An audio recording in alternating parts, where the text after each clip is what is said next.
Et moi, oui, moi aussi, ça marche. Bon, bonjour. Merci d'être venu à ma présentation, malgré la superbe présentation de Michael dans la salle 1. J'espère que vous allez trouver que ça vaut la peine. Donc, je vais vous parler aujourd'hui de l'input compréhensible. C'est la traduction, la meilleure traduction de Comprehensible Input. Voici de quoi je vais parler. Donc, d'abord, qui suis-je? Je suis prof, comme il disait, je suis prof de français et d'anglais depuis une vingtaine d'années.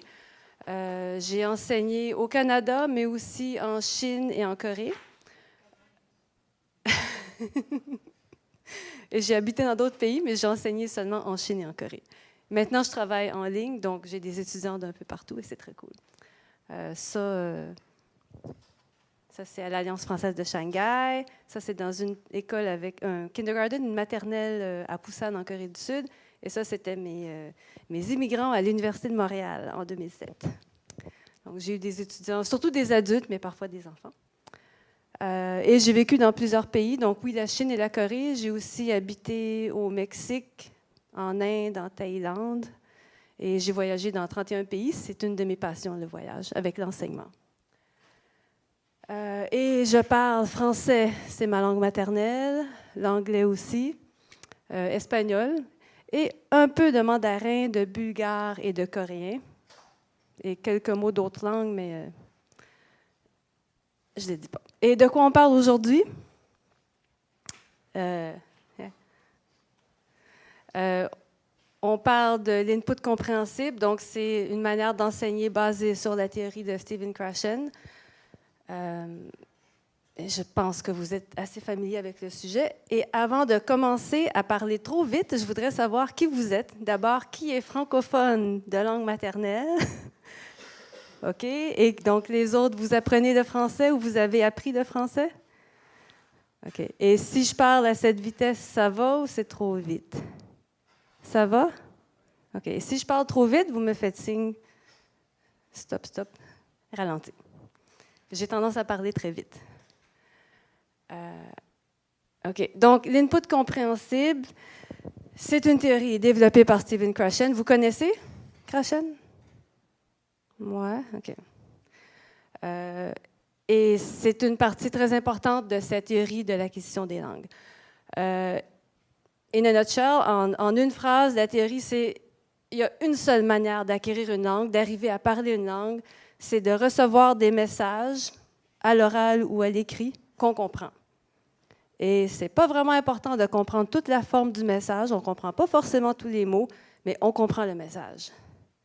Et il postule que, bon, c'est comme ça qu'on a appris notre langue maternelle. Tout le monde est capable d'apprendre une langue. Vous parlez tous plusieurs langues, mais tout le monde parle au moins une langue, ou la langue des signes, mais on l'apprend en recevant de l'input.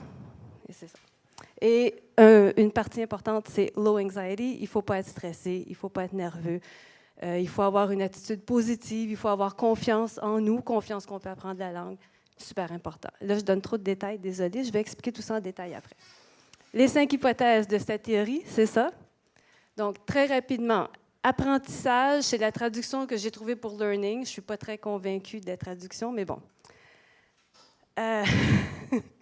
Donc, quand on étudie la langue, les manières traditionnelles, on étudie la langue. Toutes les manières traditionnelles, les écoles, même les applications, les beaux, le spaced repetition, c'est du learning. On apprend, c'est conscient, on fait un effort. Il y a des gens qui sont capables d'apprendre comme ça, mais c'est plus lent. Et acquisition, c'est un processus subconscient, ça se passe malgré nous. On peut apprendre une langue sans le vouloir. Si on écoute quelque chose qui nous intéresse et qu'on comprend, on va finir par apprendre la langue. C'est fou. L'ordre naturel d'acquisition, ce serait qu'il y a un ordre prédéterminé pour chaque langue. Donc, peu importe ce qu'il y a dans les livres ou ce que le prof essaie de vous enseigner, si votre cerveau n'est pas prêt, ça marche dans le cerveau avec toutes les langues, ça ne marchera pas. Par exemple, le pronom « en » en français, j'ai presque pas d'étudiants qui sont capables de l'utiliser. C'est un pronom qui ne sert à rien. Donc, même on l'enseigne aux intermédiaires, mais ce n'est pas la peine. En tout cas. Le moniteur, ça c'est le monitor en anglais. c'est quand on connaît une règle et qu'on a le temps, on se souvient de la règle et on a le temps de l'appliquer, on va pouvoir faire une phrase qui est plus parfaite. Mais en fait, il faut vraiment avoir le temps de se corriger. Dans une conversation normale, on n'a pas le temps. Donc, c'est à peu près, tant qu'à moi, la seule utilité de faire du language learning, l'apprentissage, c'est que si tu as le temps, tu vas pouvoir te corriger et ta phrase va être meilleure. Mais sinon, c'est pas... peut-être, M. Krashen, je pense qu'il disait qu'il n'y a pas nommé de pourcentage. Ma théorie, c'est qu'il y a 5 des gens, et peut-être beaucoup plus chez les polyglottes, qui ont comme un ordinateur dans la tête. Tu leur dis un mot ou une règle, et ça reste là tout de suite. 2 minutes plus tard, ils le réutilisent dans une phrase. Ça, c'est exceptionnel. Les gens normaux ne sont pas comme ça. Moi, je ne suis pas comme ça. Donc, mais il y a des personnes qui l'ont, et c'est fantastique. Tant mieux pour eux. Donc, l'hypothèse la plus importante, c'est l'input compréhensible, donc des messages qu'on comprend et qui nous intéressent. Et le filtre affectif, c'est aussi super important. M. Krashen dit qu'on a un Language Acquisition Device et l'input entre, mais le filtre affectif peut bloquer ça. Donc, si on a du stress ou on n'a pas... Il y a quelque chose qui fait que l'input entre pas, on ne va pas acquérir la langue, même si on a le meilleur input au monde. Les facteurs importants, c'est la motivation, la confiance en soi et aussi confiance envers le prof si on est dans une situation, dans un cours. Ça fait quelque chose de très important. Et donc, il ne faut pas être stressé, il ne faut pas être anxieux. Ça bloque tout. Et je vous présente une petite vidéo de M. Krashen, il y a très longtemps.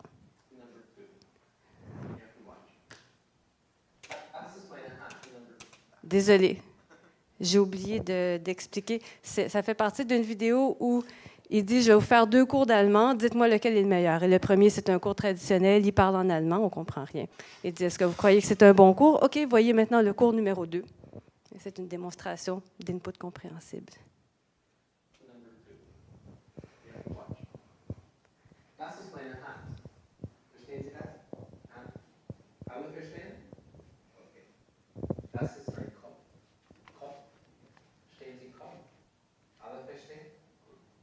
Hier sind meine Ohren. Ohren. Ich habe 2 Ohren. 1, 2. 1, 2. 2 Ohren. Verstehen Sie das? Hier sind meine Augen. Augen. Wie viele Augen? 1, 2, 3 Augen, ja? Ist das richtig? 3 Augen? Ja? Ja? Nein, nur 2 Augen. 2 Augen. Mund. Den Mund. Ja. Und Zigaretten. Hier sind meine Zigaretten. Ich habe keine Zigaretten.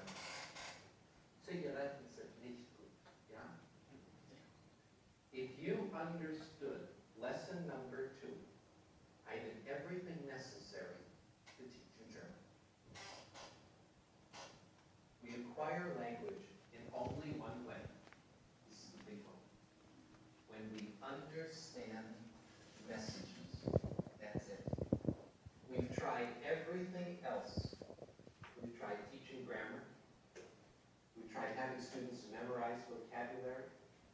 We've had people memorize dialogues, sit in front of machines. Next we'll try electric shock. We've tried everything. But the only thing that works, the only thing that counts, is giving people messages they understand, what we now call comprehensible input. We acquire language when we understand what people tell us, what is said, not how it's said, but what is it. Est-ce que c'est convaincant? Oui. J'ai appris ces mots d'allemand. J'ai écouté la vidéo plusieurs fois, bien sûr, et maintenant, je sais « zwei Ohren ». Je les sais, les mots, là, parce que c'est « compelling ». En fait, un détail, c'est qu'il parle maintenant de « compelling comprehensible input », donc un input compréhensible, des choses qu'on entend qui sont tellement intéressantes qu'on ne peut pas s'empêcher d'écouter. Et c'est comme ça qu'on apprend vraiment. On oublie que c'est dans une autre langue. Donc, les applications pratiques de cette théorie. C'est quelque chose qui est très populaire aux États-Unis. C'est pour ça que le vocabulaire est en anglais et un peu difficile à traduire. En général, les profs, maintenant, ils appellent ça « teaching with comprehensible input ».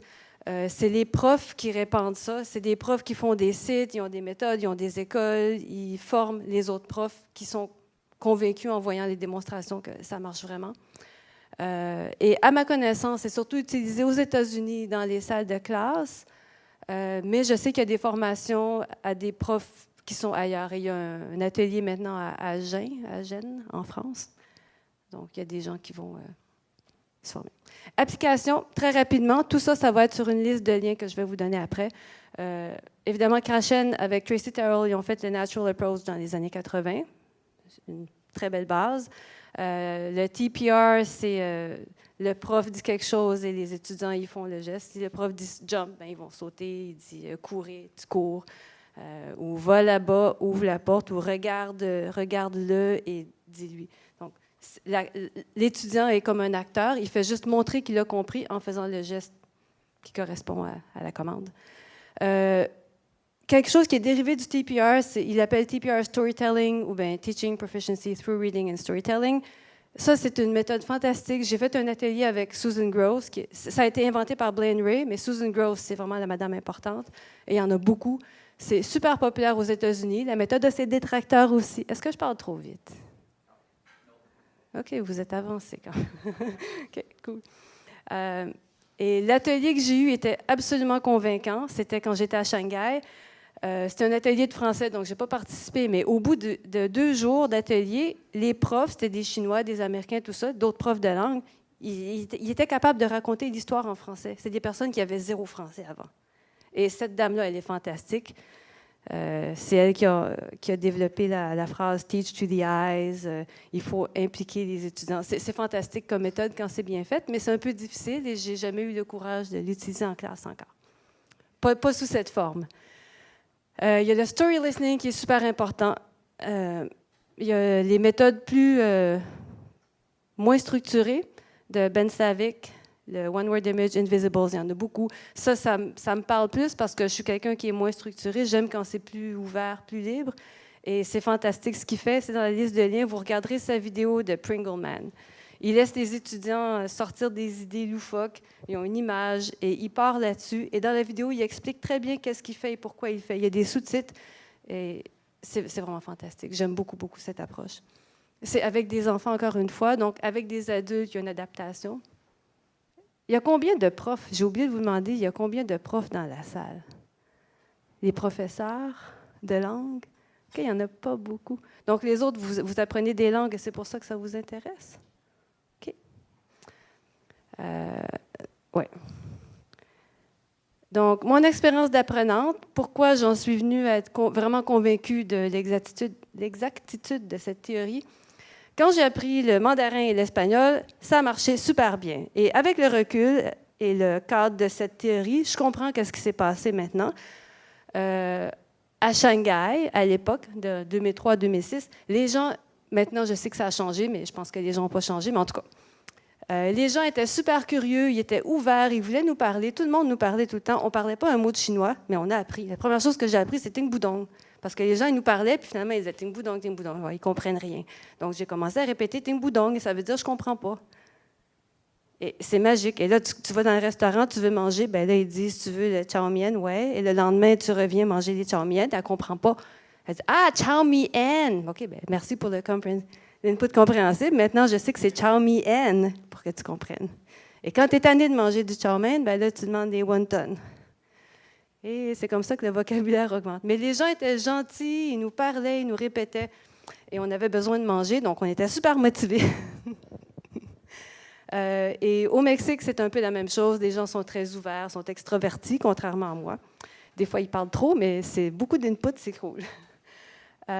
Donc, le filtre affectif était bas. Je n'avais pas d'attente en Chine. Je n'avais pas espoir que j'allais apprendre le chinois. J'avais essayé, je n'y arrivais pas. J'ai dit, on va voir quand je vais être sur place. Et c'est arrivé tout seul. Donc, pour moi, c'est une preuve que ça marche de même pas prendre des cours, juste essayer de parler avec les gens, être ouvert aux gens, et si les gens te parlent, ça va marcher. Je sais que ça ne marche pas pour tout le monde et dans tous les pays, mais bon. Et mon succès mitigé, c'est le coréen. C'est ma grande tristesse parce que j'ai habité 3 fois en Corée Et je lis le coréen, je comprends un peu, je peux chanter des chansons au karaoké, mais les gens me parlent, je ne comprends pas. Je peux commander au restaurant, bien sûr.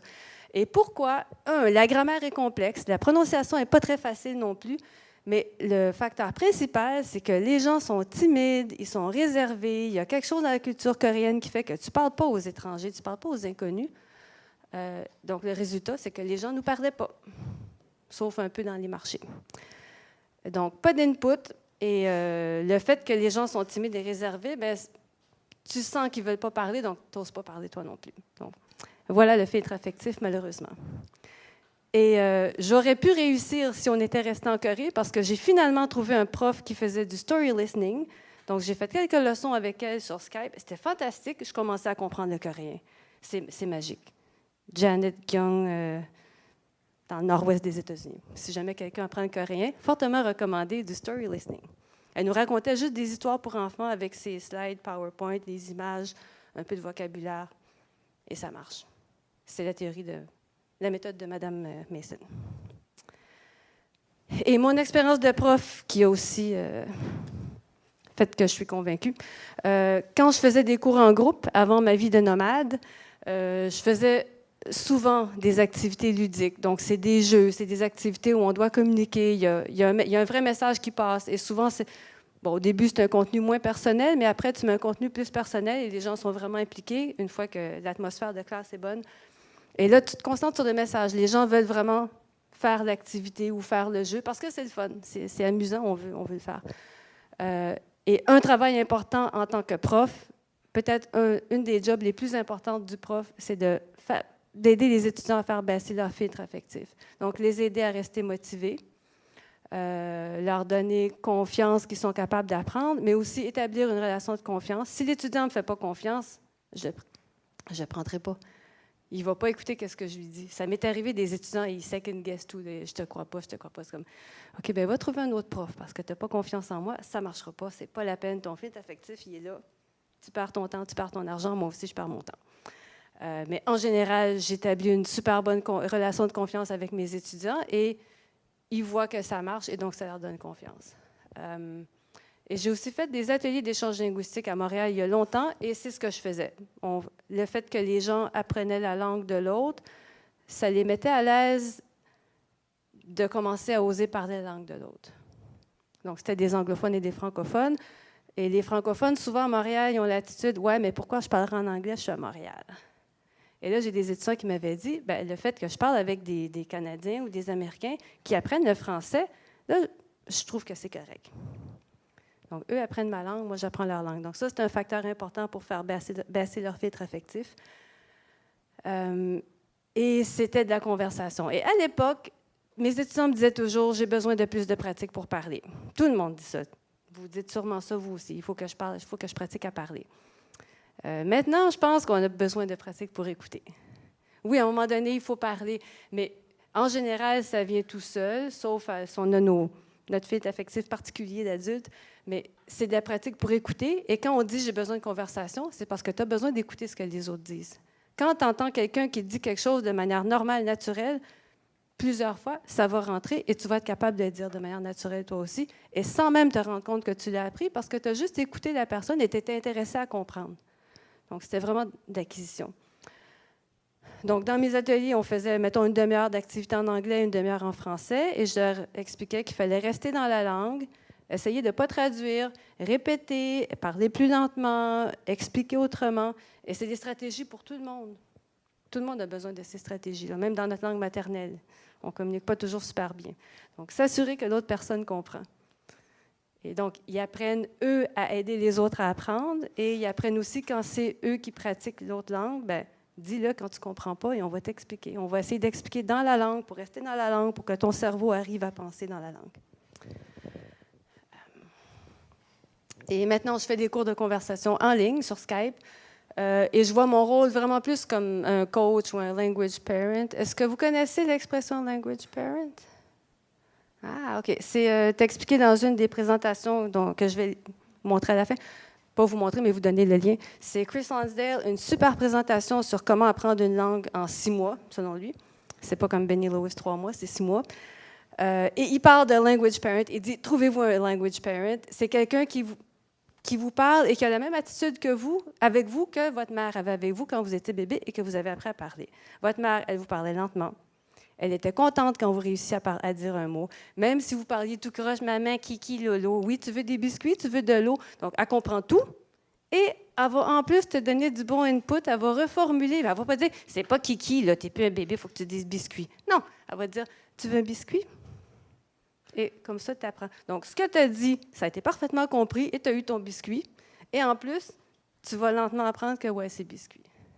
Donc, un language parent, ça peut être un partenaire d'échange linguistique, ça peut être un professeur, ça peut être un tuteur, mais c'est quelqu'un qui vous parle comme ça, qui va comprendre tout ce que vous dites et qui va augmenter le niveau de difficulté à mesure que votre niveau augmente et qui va vous garder motivé et tout. Je fais des conversations naturelles maintenant. Au début, j'essayais de faire tout. Des préparations aux examens, des cours d'écriture.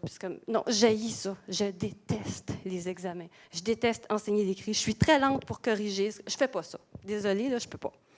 Ma spécialité, là, c'est quelqu'un qui veut parler. Je vais t'aider à parler. Donc, c'est ce que je fais presque exclusivement maintenant. Et je suis contente. Et c'est ce que mes étudiants ont besoin. Donc, là, c'est pas seulement de l'input, évidemment, parce que c'est de la conversation, mais je leur donne de l'input en tant que language parent. Je leur parle assez lentement pour qu'ils comprennent. Et je les aide à trouver des ressources d'input compréhensibles pour qu'ils travaillent par eux-mêmes. Et ils ont d'autres approches. Il y en a plein qui vont utiliser, il y a plein de sites, il y a plein d'applications.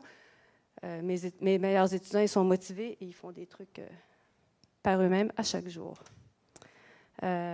Et l'aboutissement de mes 20 ans d'expérience, c'est que maintenant, je fournis de l'input compréhensible, moi aussi, à mes étudiants et à tous ceux qui apprennent le français. En janvier, on était à Bangkok et je me promenais dans la rue et je faisais du Skype avec ma mère. Je lui montrais les rues, puis elle trouvait ça super cool. Je l'ai fait avec un étudiant aussi. Puis là, je me disais, mais c'est trop cool, il faudrait que je montre ça à tous mes étudiants. Je ne vais pas faire des cours Skype dans la rue, là, c'est trop bruyant. Je vais faire des vidéos pour mes étudiants. Puis on va dire, bon, on va faire des vidéos pour tout le monde, ce n'est pas juste pour mes étudiants. Et je l'ai fait pour ceux qui sont de niveau intermédiaire, parce qu'il y a beaucoup de choses sur Internet pour les apprenants débutants en français. Ceux qui sont avancés, il y a tout l'Internet en français. Les intermédiaires, il y a rien, là. Comment tu fais pour passer de débutant à « je comprends tout ce qu'ils disent les Français qui parlent à 100 000 à l'heure ». Donc, ça te prend quelqu'un qui parle un peu plus vite, mais pas complètement à la vitesse naturelle, et qui on appelle ça « sheltered grammar and vocabulary ». La grammaire et le vocabulaire sont quand même un peu plus simplifiés, un peu plus limités. On est conscient qu'on parle à des apprenants. Et avec des sous-titres, parce que mes étudiants qui réussissent très bien dans l'apprentissage, eux, ils le savent aussi, il faut lire. Il faut écouter quelque chose et lire en même temps. Et ça place des choses pour la prononciation et pour plein de trucs. Donc, c'est une étape importante. Et je dis depuis toujours à mes étudiants, trouvez-vous quelque chose avec les sous-titres. Donc, vous l'écoutez. Après ça, vous le réécoutez en lisant les sous-titres. Ou lisez juste les sous-titres si c'est trop difficile, trop lent. Mais c'est une étape vraiment, vraiment, vraiment importante. En français, entre autres, à cause des liaisons et des enchaînements, les trucs de prononciation, la chute du E muet. J'écoutais un TED Talk super, un monsieur super scientifique, un PhD en quelque chose, mais il disait petit, petit, petit, petit tout le temps. Mais mes étudiants, ils pensent que petit, c'est normal, puis petit, c'est juste parce que je parle vite, parce que je suis québécoise. C'est comme, non, il n'y a personne qui dit petit. Alors, peut-être dans le sud de la France, je ne sais pas. Je ne connais pas les accents français. Je sais qu'il y a des gens qui vont articuler plus, mais à ma connaissance, tout le monde dit petit. Et ça, si tu écoutes des vidéos et des gens qui parlent normalement, et tu vois, c'est écrit « je pense » et tu entends « je pense », bien, c'est ça. Et quand tu dis « je pense », ça marche. Donc, c'est ça. Et je vous montre la bande-annonce de mes vidéos « Hélène se promène ». Ça ne joue pas? Bonjour, je m'appelle Hélène et je me promène.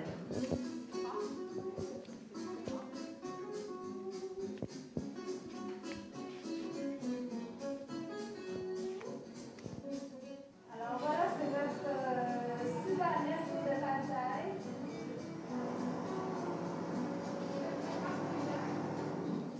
Aaron, il fait Léette. Alors voilà, c'est tout. Hey, la vache! Yo!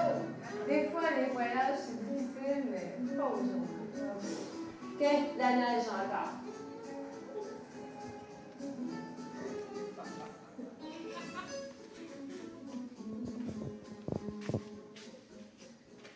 Donc, c'est ça. Si vous apprenez le français et que vous êtes, ben là, vous êtes peut-être déjà un peu avancé, mais en tout cas, si vous voulez apprendre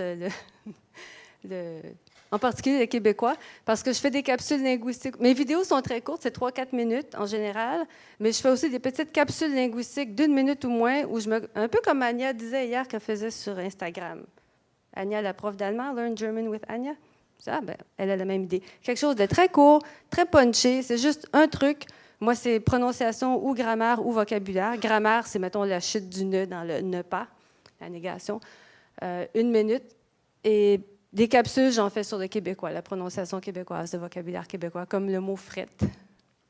Il fait frette, d'ailleurs. Donc, mes conseils, je m'adresse en particulier aux apprenants, parce que de toute façon, les profs, c'est des coachs. On fait juste aider les gens à apprendre, donc le conseil s'applique. Donc, trouver de l'input compréhensible, c'est la chose la plus importante. Des choses qui vous intéressent. Vidéo, c'est plus dynamique, c'est le fun parce qu'on voit. J'en ai beaucoup qui aiment les podcasts parce qu'ils peuvent les écouter dans la voiture, ceux qui ont des voitures. Des séries télé, c'est super, une fois qu'on est déjà assez avancé. Il y a des séries québécoises, il y en a plein sur Netflix. Les chansons, c'est super. Tantôt, on parlait de Lyrics Training et Lyrics Gap. Il y en a beaucoup. Il y a une prof de français en Espagne qui a une belle page avec plein de chansons avec des fill in the blanks, des trous. Comme je disais tout à l'heure, c'est super important de lire et d'écrire en même temps. Donc, c'est l'input, mais vous voyez, il faut coordonner l'œil et l'oreille. C'est une étape importante. Trouvez-vous un language parent. Vous pouvez faire un échange linguistique, c'est super efficace. Et un truc de polyglotte que j'ai compris dans une présentation, vous créez votre propre input en parlant. Donc, j'ai l'impression que c'est ça le secret des polyglottes, qui sont dans le pays où on parle la langue. Ils disent, la super théorie Speak from Day One, qui m'a toujours énervée parce que les profs qui enseignent avec l'input compréhensible, ils disent il ne faut pas forcer les étudiants à parler. Ils ont une silent period, la période silencieuse, ça peut durer longtemps. Et quand ils sont prêts à parler, ça va sortir tout seul. Et on ne force rien, sinon on fait monter leur filtre affectif. Donc, l'idée de parler dès le premier jour, j'avais vraiment de la difficulté à être d'accord avec ça. Et finalement, j'ai compris en écoutant un TED Talk, un TEDx, le mec il disait, est-ce que vous parlez français? Vous savez dire bonjour ou vous parlez français? Donc, parlez. Et là, ce qu'il dit, c'est quand tu dis bonjour, la personne va te répondre. Donc, il ne dit pas dans ces mots-là, mais tu crées ton input compréhensible. Tu dis bonjour, la personne va te répondre. Et à chaque fois, tu vas avoir quelque chose d'un peu différent, mais c'est une manière de créer de l'input compréhensible. Pour quelqu'un qui a le courage de parler dès le début, moi, je ne l'ai pas. Mais il y en a qui ont le tempérament pour, donc tant mieux pour eux autres. Donc, parlez dès le début si vous voulez, si vous êtes en contexte et que vous avez les reins assez solides pour accepter que vous ne comprendrez rien. D'ailleurs, ce polyglotte, c'est Sébastien, un Français. Il dit que son truc pour apprendre une langue, c'est faire du pouce, du stop. Il a la même conversation 50 fois. Super, la répétition. L'input compréhensible et avec la répétition. Et je vous laisse l'URL, la liste de ressources, parce que je ne veux pas vous montrer tout ça, mais si ça vous intéresse, allez voir. C'est ça la page. D'ailleurs, il y avait un QR code au début, je peux vous le remontrer. Ah, OK, elle a tout fait. Donc, il y a quelques liens sur l'acquisition d'une langue seconde, dont la vidéo complète de Krashen. Chris Lonsdale, et il y a même la transcription. Moi, j'aime ça parce que je n'ai pas la patience d'écouter les vidéos complètes. Je veux lire, ça va plus vite. La transcription, où il explique Language Parent. Les approches basées sur l'input compréhensible, vous allez voir, c'est toutes des Américains, presque. Ça se passe vraiment aux États-Unis. Chris Told, c'est super. Il explique, ça ressemble à quoi une classe qui utilise l'input compréhensible, parce que les parents, souvent, ils disent « Ah, mais il n'y a pas d'examen, il n'y a pas ci, il n'y a pas ça. » C'est plus efficace. Donc, quelques exemples et la théorie un peu pour toutes ces approches qui sont super. Et à la fin, quelques ressources pour le français. Donc, les vidéos faciles à comprendre. Bon, il y a les miennes, évidemment, qui s'adressent aux étudiants intermédiaires. Alice Ayel, elle est fantastique. C'est une Française qui fait des vidéos. C'est du story listening. Elle raconte des histoires. Elle a une variété de vidéos maintenant, mais surtout des histoires. Avec le petit tableau blanc, elle fait les dessins. Et c'est super simple, c'est facile. Elle parle très lentement. C'est très facile de la comprendre. C'est merveilleux pour les débutants. Moi, je ne parle pas comme ça, donc moi, c'est intermédiaire. Français authentique, j'ai beaucoup d'étudiants qui l'aiment. Il fait des vidéos, il fait des podcasts. Johan, je ne sais pas quoi. Il y a une page qui explique pour les profs de français comment utiliser TPRS, si ça vous intéresse. Et la partie importante que je vous dis toujours, écoutez avec les sous-titres ou la transcription. Il y a plusieurs liens que je donnais et il y a évidemment mes vidéos. Il y en a beaucoup d'autres, mais ça, c'est mes préférés. Et donc, cette page, elle est... Donc voilà, si vous scannez le QR code, ça vous amène à cette page. Et je crois que c'est tout. Oui, merci. Gracias, Shishi. Thanks, Blagodaria, Gomapsumnida. Est-ce que vous avez des questions? Merci. Oui. Ah, un micro? Vous avez parlé de sous-titres, mais dans la vidéo de votre page, en fait, la vidéo de présentation, il n'y avait pas de sous-titres. Est-ce que dans vos autres vidéos, il y a des sous-titres? On ne les a pas activés un instant. OK, oui, non, il s'agit de les activer. C'est bon, toujours. je veux savoir s'il y en avait pour pouvoir recommander votre chaîne à des gens que je connais. Oui, il y a des sous-titres dans ma chaîne, désolée. D'accord, merci. Ouais. Il y a des sous-titres et sur mon blog, Hélène se promène. Là, il y a des sous-titres en anglais et en français. Et on peut aussi ralentir la vitesse. Vous savez, sur YouTube, une vidéo qui est un peu trop rapide, vous pouvez ralentir. Ça peut être très utile. Mais sur mon blog, je copie les sous-titres, je fais la transcription au complet. Et à côté aussi, je mets la traduction anglaise, donc les sous-titres anglais. Donc, en parallèle, on peut voir quelqu'un qui... et je fais aussi une version lente. Mais il y a toujours des sous-titres. Merci. Une autre question? Oui? Est-ce que tu peux rentrer à la première, à la dernière page? Toute dernière avec les merci? Avec les liens. Oui. Voilà. Oui. C'est une observation et une question. Je crois que c'est incroyable la quantité de ressources qui sont disponibles aux gens qui apprennent les langues aujourd'hui. Ce que vous faites, ce que font les autres. Enfin, c'est incroyable, la richesse. Là. Et chaque année, parce que ça fait peut-être 10 ans que je m'implique dans ce domaine, mais à chaque année, c'est par facteur géométrique que ça croît. Et ce qui est très bien, d'ailleurs. Mais en ce qui concerne l'input compréhensible, si vous ne savez pas la langue et vous dites « bonjour », ce que vous allez recevoir, ce n'est pas de l'input compréhensible. Oui, ça va être de l'input un peu incompréhensible. Mais c'est pour ça que je vous dis, ceux qui ont la confiance en eux d'essayer, et peut-être, ma théorie, c'est le 5 % qui ont un ordinateur dans la tête, tu leur dis quelque chose et ça rentre tout de suite, c'est peut-être eux qui font ça. Moi, je ne peux pas. Une chose, j'allais dire aussi, je crois qu'il y a très peu de gens qui entendent un mot ou qui le lisent une fois et qui le retiennent. Ben ouais. C'est pas mon cas. J'oublie. Mm-hmm. Et je crois que c'est pas 85 %, c'est 99 % des gens. Oui, non, je disais 95, mais ouais, peut-être 99, effectivement. Ouais. J'ai eu quelques étudiants comme ça et c'est pour ça que je sais qu'ils existent. OK, j'en ai eu, là. Et je disais, ah, t'es une de ces personnes-là, toi. OK, ouais, je vais te corriger systématiquement. Normalement, je ne corrige pas beaucoup mes étudiants parce que je sais que ça ne sert à rien. Ça se corrige tout seul, normalement. Ben, les grosses erreurs, oui, mais les petites erreurs, on ne corrige pas. Mais ces personnes-là, tu leur dis, tu les corriges une fois ou tu leur dis un nouveau mot une fois et ils l'utilisent tout de suite après parfaitement. Mais ce n'est pas normal. Nous, on est normaux, ça nous prend beaucoup d'input, beaucoup de répétitions. D'autres questions? Non? C'était clair ou c'était plate? Une chose, Oui. le coréen, moi Oui. aussi j'ai trouvé difficile. Ah. Mais je ne crois pas qu'ils ne veulent pas parler, là. Mais c'est que la langue est un peu difficile. Même moi qui connais le chinois et le japonais, j'ai trouvé difficile. Une raison qu'il y a un manque de matériel, disons, intermédiaire bas, c'est-à-dire entre débutants et intermédiaires. Donc, c'était difficile. Il faut continuer. Ouais. Mais si vous apprenez le coréen, parlez avec Janet Young. Avec qui? Janet Young. Je peux vous mettre en contact. Okay. C'est une prof sur Skype. Elle est dans l'Ouest américain. Donc, sur la même fuseau horaire que vous. En fait. Oui. Ah, micro. Ah oui, merci. Bonjour. Bonjour.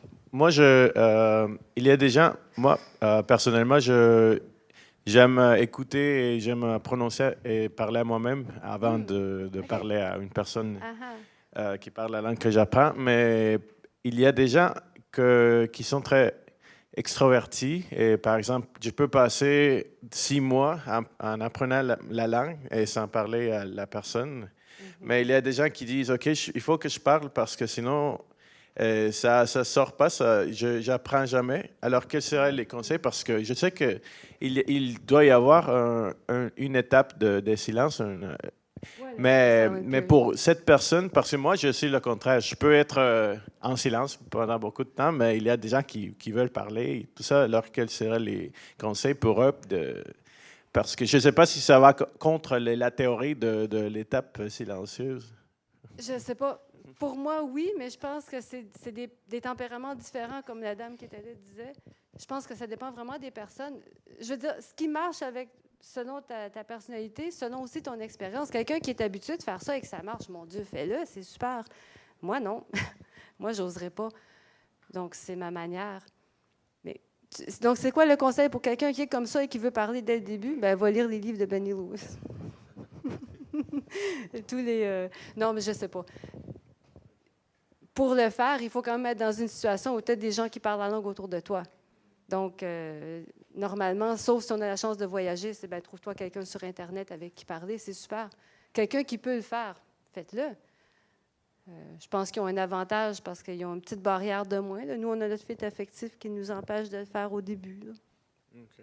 Oui, parce que j'ai remarqué aussi que les gens qui commencent à parler très tôt, ils ont... Moi, j'aime bien prononcer. C'est pour ça que je prends plus de temps. Mais eux, ils commencent à parler avec un très fort accent dans la nouvelle langue. Mais moi, je suis d'accord qu'ils parlent, mais est-ce qu'il y a un risque qu'ils retiennent cet accent étranger? Fossiliser la mauvaise prononciation.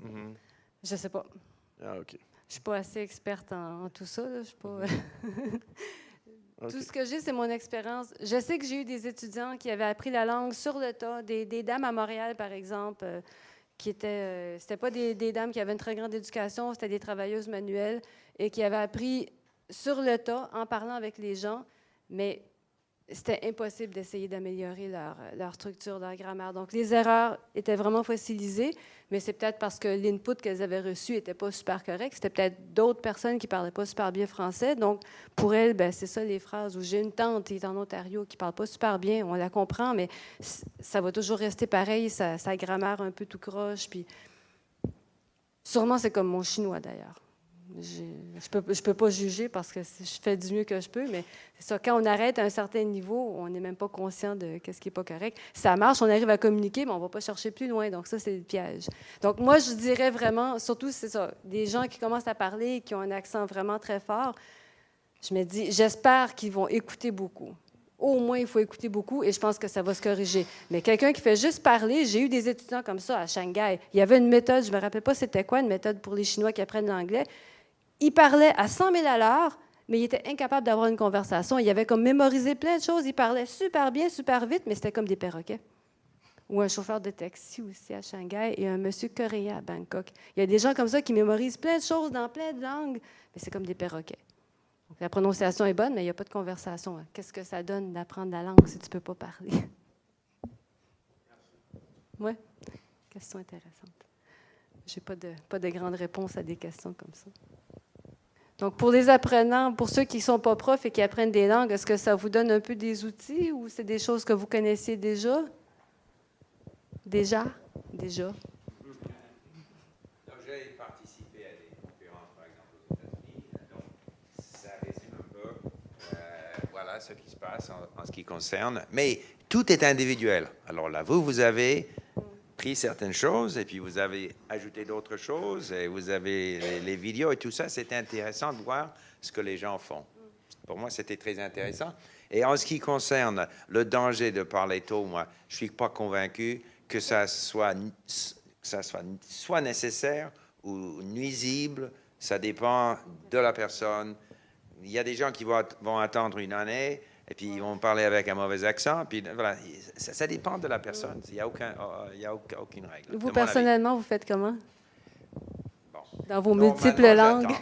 J'attends, ça dépend. Ça dépend. Si, par exemple, si j'apprends une langue, je me sens pas, disons, pressé de parler, de m'exprimer dans la langue, pas du tout. Mais si je suis dans une situation où cette langue est parlée, je vais sortir ce que je sais Vous dans en la langue, profitez, OK? ouais. Et puis dernièrement, surtout avec, parce que ça, il y avait Blaine Ray, là, ce que nous appelons les mini-stories, c'est-à-dire des histoires avec beaucoup de répétitions. OK, des point of view, stories, questions et tout ça. Je trouve ça très efficace, jusqu'au point que je peux, si j'ai travaillé 10 mini-stories, par exemple pour le farsi, je suis allé chercher un tuteur, surtout parce qu'on n'avait pas le text-to-speech sur notre site, et je voulais entendre le farsi prononcé, donc je lisais et puis on discutait de ça. Et pour moi, c'était très, très tôt. Normalement, j'attends 3 mois, 6 mois. Ça n'a pas d'importance. Mais normalement, vous écoutez quand même. Vous n'êtes pas juste dans la lecture. Pour moi, c'est l'écoute. Hein. C'est Oui. 60% de ce que je fais, c'est écouter. Absolument. OK. Ouais, ben ça, je me fie toujours à... Je demande des questions à mes étudiants. Mes étudiants fantastiques, c'est comme, OK, comment tu fais? C'est quoi ton secret? Comment t'en es arrivé là? J'ai un étudiant, une fois, ça faisait 3 mois qu'il apprenait le français. Première leçon sur Skype, on parle en français, puis il dit, je pense que... C'est comme... Tu m'as dit que ça fait combien de temps que tu apprends le français? 3 mois, je te crois pas. Qu'est-ce que tu as fait? Puis il me dit, ben, j'ai écouté des vidéos, des podcasts. Ça. Ah, voilà. Mais avec le texte. Le support, c'est ça. Sinon, c'est du bruit. Oui. Mais si on écoute beaucoup, Est-ce que vous avez des liens à rajouter à ma liste, d'ailleurs? Est-ce que vous auriez des pages à me recommander, à mettre sur ma liste? De? Ouais. Pour le comprehensive input. Ouais. c'est un outil, c'est pas juste, Ouais, c'est pas la... C'est un outil avec beaucoup de contenu quand même. Mais les outils, si je les mets, il y en a beaucoup. Comme vous disiez tantôt, il y en a vraiment, vraiment plein. Et quoi d'autre?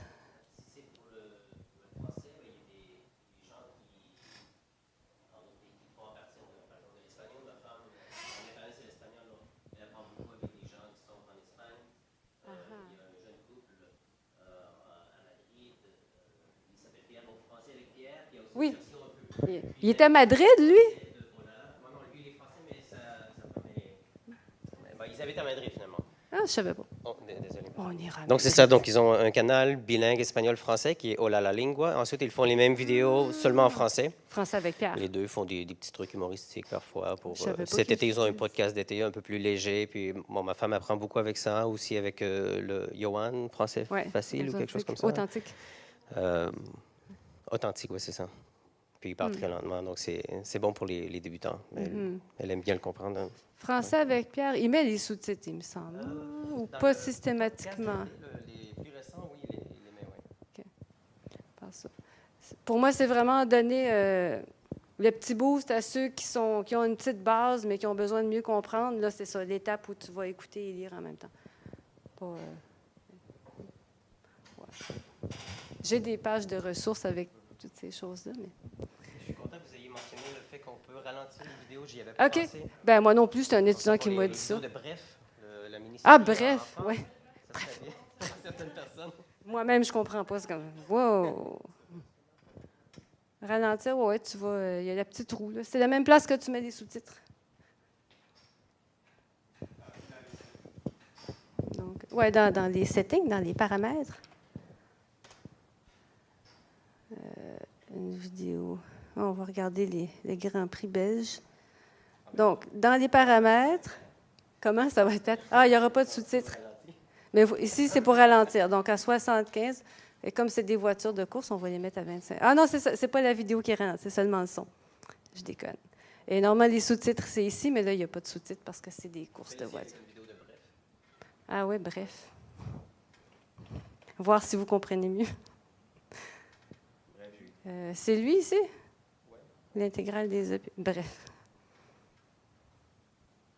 Ouais, ils sont très drôles. Mais ça, c'est avant. Ah non, désolé. Donc, sous-titres. Ah, ils n'ont pas les sous-titres. OK. C'est bien. Ah, skip. Merci. Oh, auto-generated, c'est pas bon.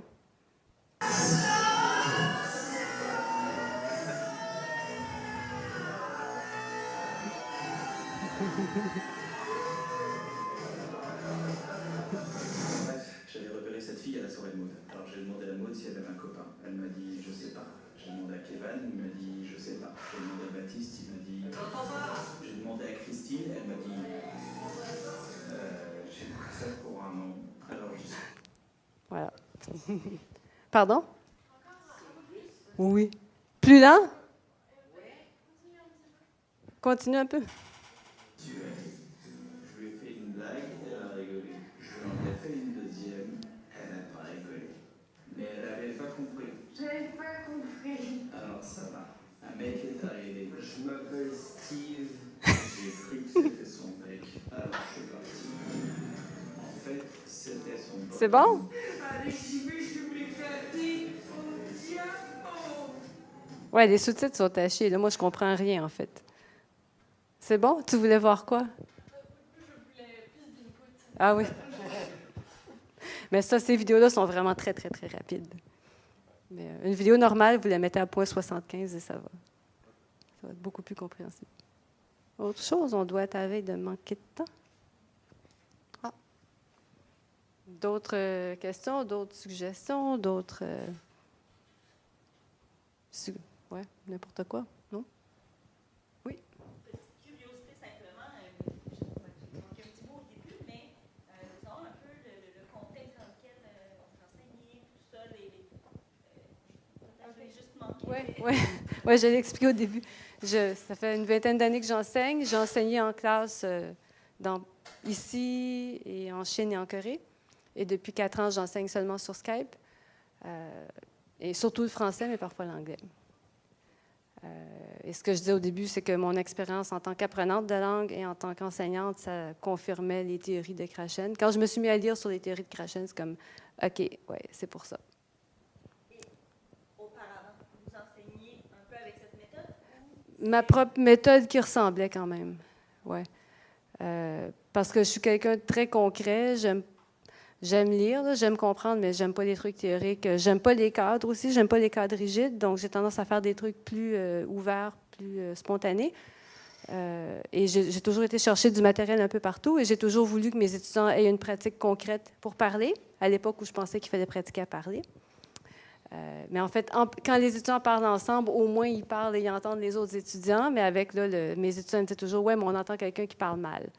Donc ça, j'ai toujours pas décidé si c'était bon ou non que les étudiants parlent ensemble avec leur accent et leur grammaire qui n'est pas encore parfait. Ça, je ne sais pas. J'ai pas de...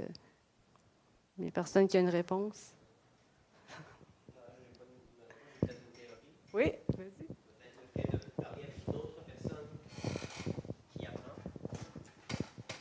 Peut-être le fait de parler avec une autre personne qui apprend, ça va faciliter la compréhension, parce que la personne va parler moins vite.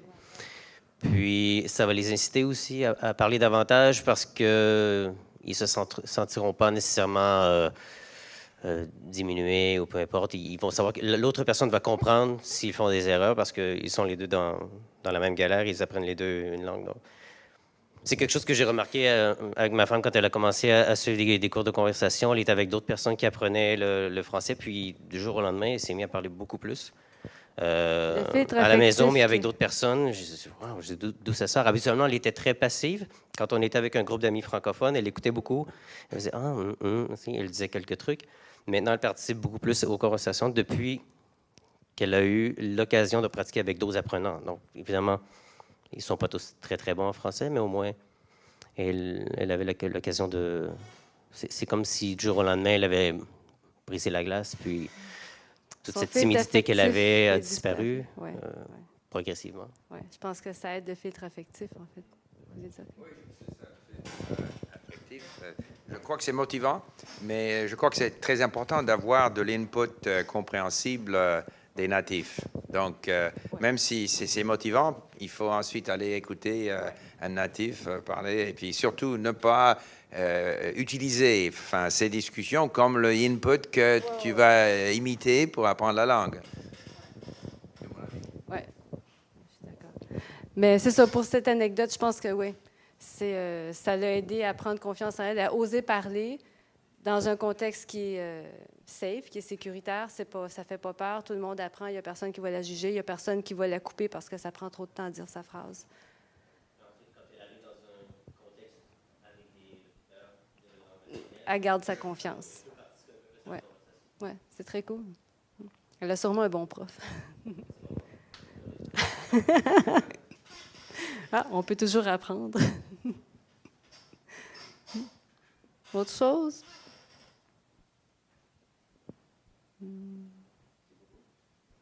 Merci à vous.